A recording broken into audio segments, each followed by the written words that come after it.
ओम शांति। अव्यक्त संदेश 22/10/1994। सेवा का प्रोग्राम और स्व प्रोग्रेस दोनों के बैलेंस से ब्लेसिंग की प्राप्ति।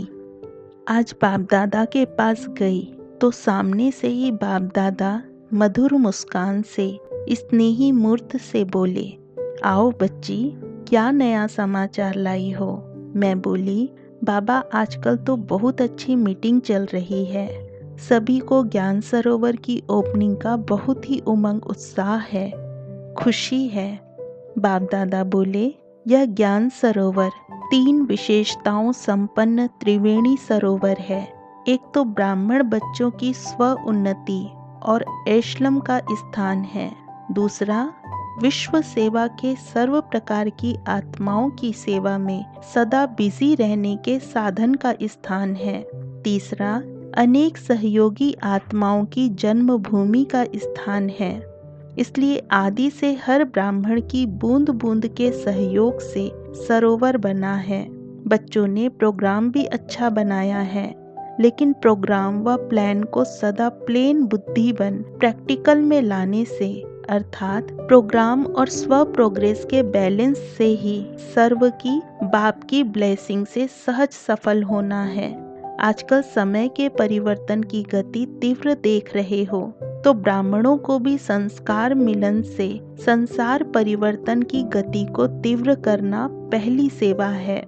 बाप दादा हर्षित हो रहे हैं कि सब बच्चे विघ्न विनाशक बन उमंग उत्साह से संपन्नता की ओर उड़ रहे हैं और उड़ते रहेंगे। दोनों मीटिंग के बच्चों को सेवा के सहयोगी बनने, स्नेह शक्ति से समाप्ति की मुबारक हो, एवर रेडी बनने की मुबारक हो। उसके बाद बाबा बोले, बच्चे विदेश में भी जो वैल्यूज की टॉपिक पर स्व प्रति और औरों के प्रति प्रोग्राम्स चल रहे हैं, यह सेवा भी अच्छी दोनों की उन्नति का साधन है। बाप दादा देख रहे हैं कि सब अथक बन उमंग से कर रहे हैं, इसलिए सब बच्चों को नाम और विशेषता सहित मुबारक हो। आगे भी स्व और सेवा का बैलेंस रखते संगठन को शक्तिशाली बनाए, एक दो को हिम्मत देते, एक दो के विचारों के समीप आना है, क्योंकि ब्राह्मणों के संगठन की समीपता ही सफलता का साधन है। डबल विदेशी बच्चों को बाप दादा विशेष बाप के स्नेह और सेवा के स्नेह का रिटर्न दिलाराम रूप से दिल का अविनाशी स्नेह दे रहे हैं। सदा मर्यादा पुरुषोत्तम बन संगठन को परिपक्व करते चलो। इसके बाद बाबा ने भारत के बच्चों को याद किया। बाबा बोले, भारत के बच्चों का भी जो परिवर्तन का कार्य चला उसको देख बाप खुश है। मेजॉरिटी टीचर्स और विद्यार्थियों ने आज्ञाकारी बनने का पार्ट अच्छा बजाया और लाभ दिया और लिया। साथ साथ हर बच्चे को अपनी मनोवृत्ति का चार्ट देखने का दर्पण भी मिला कि कितना सेवा स्थान व सेवा के साथियों साधन के लगाव से उपराम वृत्ति में स्थित रह सकते हैं, फिर भी आज्ञाकारी बन परिवर्तन कर लिया।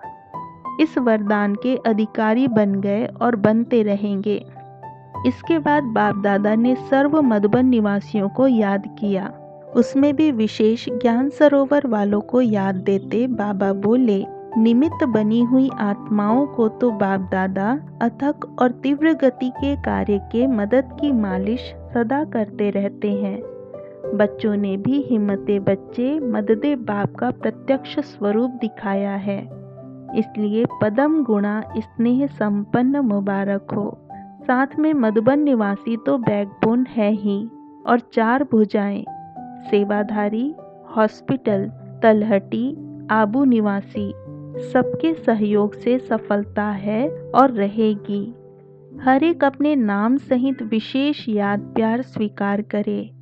लास्ट में बाबा ने दादी जी, जानकी दादी और अन्य दादियों को, विशेष भाइयों को भी बड़े स्नेह से दोबारा याद दी और कहा, निमित्त आत्माओं के उमंग और स्नेह सम्मान के आधार से ही सफलता समीप आनी है। विजय तो निश्चित है ही। खास दादी और दादी जानकी को इमर्ज करके स्नेह की दृष्टि दी और कहा कि निमित्त बनने के कारण दुआओं की पात्र आत्माएं हैं। ऐसे रूरिहान करते, मिलन मनाते मैं स्थूल वतन पहुंच गई। ओम शांति।